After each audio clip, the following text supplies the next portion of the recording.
communauté internationale à saluer le courage des Kurdes qui ont vaincu Daesh.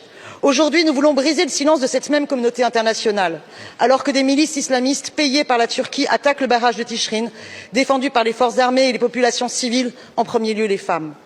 La Turquie d'Erdogan doit cesser ses offensives contraires au droit international, remettant en cause les frontières de la Syrie. Il faut exiger une no-fly zone, un cessez-le-feu, des sanctions. La parole est à présent Madame Danielle Simonet pour le groupe écologiste. Madame la Présidente, ma question s'adresse au ministre des Affaires étrangères. Elle s'appelle Maya Eberitan. Dans le cimetière des martyrs de Kobané, tués par Daesh puis par la Turquie ou les milices qu'elle finance, elles m'ont montré la tombe de leur ami, tué au barrage de Tichrin, la semaine dernière. Bachar el-Assad est tombé, mais la guerre continue. Avec une délégation du nouveau Front populaire, nous nous sommes rendus à Kobané pour les 10 ans de la libération de la ville. Il y a 10 ans, toute la communauté internationale a salué le courage des Kurdes qui ont vaincu Daesh. Aujourd'hui, nous voulons briser le silence de cette même communauté internationale, alors que des milices islamistes payées par la Turquie attaquent le barrage de Tichrin, défendu par les forces armées et les populations civiles, en premier lieu les femmes.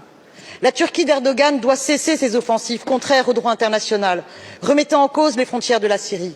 Il faut exiger une no-fly zone, un cessez-le-feu, des sanctions. Pour tous les dirigeants rencontrés, la France est un des pays qui a le mieux soutenu. Mais aujourd'hui, ils craignent d'être abandonnés. Dans le même temps, le nouveau gouvernement syrien demande aux groupes armés YPG, YPJ et FDS de rendre les armes, alors même qu'ils font face aux attaques turques. Les déclarations du nouveau gouvernement syrien qui considère que les femmes n'ont pas à faire partie de l'armée mais doivent rester à la maison font craindre de terribles reculs pour les droits des femmes. Le président de la République a annoncé une conférence sur la Syrie le 13 février. L'administration autonome du nord-est de la Syrie sera-t-elle bien conviée? La France va-t-elle, sans ingérence, soutenir leurs revendications pour une Syrie unifiée, indépendante de la Turquie, qui respecte l'autonomie de chaque région et notamment du Rojava?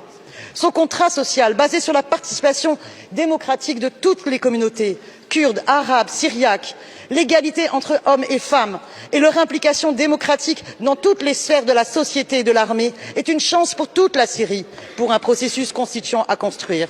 Chers collègues, nous avons tant à apprendre de leur construction politique, démocratique et féministe.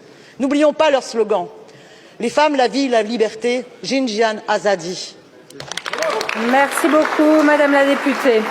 La parole est à Monsieur Jean-Noël Barrot, ministre des Affaires étrangères. Merci, Madame la Présidente, Mesdames et Messieurs les députés. Madame la députée, merci d'avoir rendu hommage aux Kurdes.